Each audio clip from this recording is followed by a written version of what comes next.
Hi, I'm Lanny, and I'm one of the SLPs here at Child Development Programs. Today, let's chat about a piece of language development that may be less familiar to you. Often, when babies and young children are learning to communicate, we focus as parents first on the sounds, and then the words and the sentences, and then eventually conversation. But underlying all of that is something called social communication. And when it's developing well, we don't even notice or think about it. Social communication is a term that describes the crossover between verbal and nonverbal communication and social knowledge. It's about all of those unspoken rules that we follow when we interact with others. And those rules can vary from culture to culture. Typically, many of these rules are learned by children developing their communication abilities without anybody talking about or teaching them. Let's take a look at an adult example to help you see what I mean. Imagine what happened when I walked into the coffee shop this morning to pick up this coffee and a yogurt. There were so many things that I and the person behind the counter did and didn't do during our little interaction. When I walked in, we looked at each other, we said hi, we used some gestures like I pointed and said this yogurt, not that one. We smiled, we had a little conversation about the rain outside. Before they took my order, I was careful to wait my turn until the person behind the counter said, "Can I help you?" And I didn't talk too loudly or too softly or take too long to pay. I didn't say too much. Even though I had a terrible morning, I still said fine when someone said, "How are you?" And I did all the steps to get my coffee in the right order. During all of that, I also thought about what the server might have been thinking about me. So in just that very short exchange in the coffee shop this morning, the server and I used many of our social communication skills.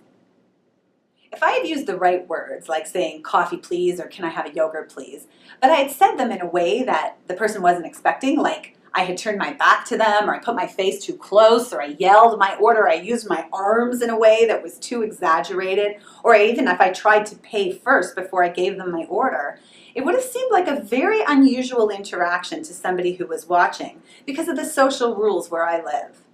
When our social communication skills are well developed, we have successful interactions with others. But if they aren't, even if the words are there, our interactions fall short.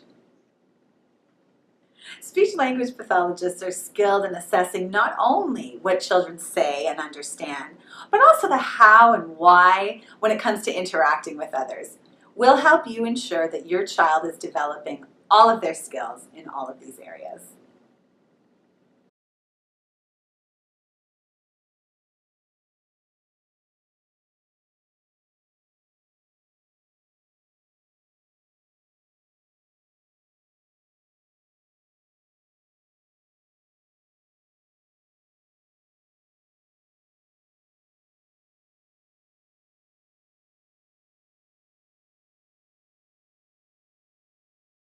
Hello, my name is Emma and I am the triage nurse. What brings you to the emergency room today? My baby has a fever and I am very worried. Why don't you bring your baby into the private examination room so that you can tell me about what has been happening and we can work together to help you and your baby. Thank you. That would make me feel a lot better. Could you please describe to me what your concerns are regarding your baby?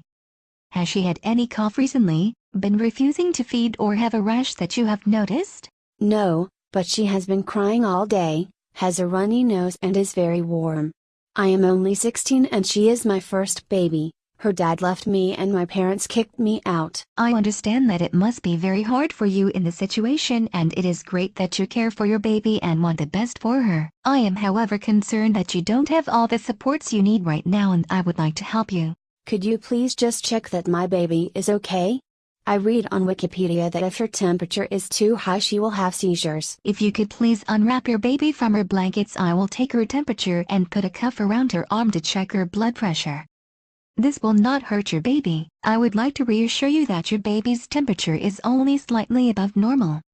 Everything else with her is absolutely fine and she seems to be suffering from a mild cold. I feel very silly for bringing my baby to the emergency room for a cold. It is understandable that as a first-time mom you are concerned about her temperature. The internet has a lot of information that can be scary. I will give you a pamphlet on how to care for a baby with a fever.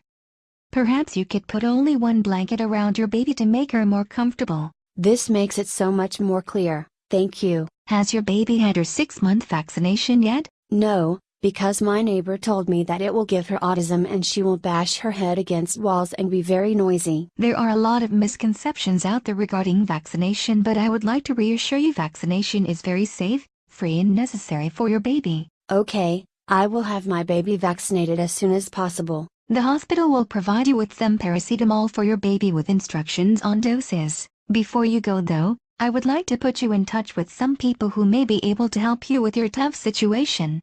I would really appreciate that. I need all the help I can get. If you are able to have a seat in the waiting room, the hospital social worker will come to see you and put some support in place for you.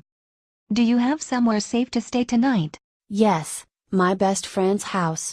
But what if my baby does not start getting better? Here is the number of a free GP clinic just down the street. If your baby gets worse, has a rash or refuses to feed, please come back. If you have any other concerns regarding your baby's health, you can call this free advice line number on the pamphlet anytime, day or night. I wish you and your baby all the best.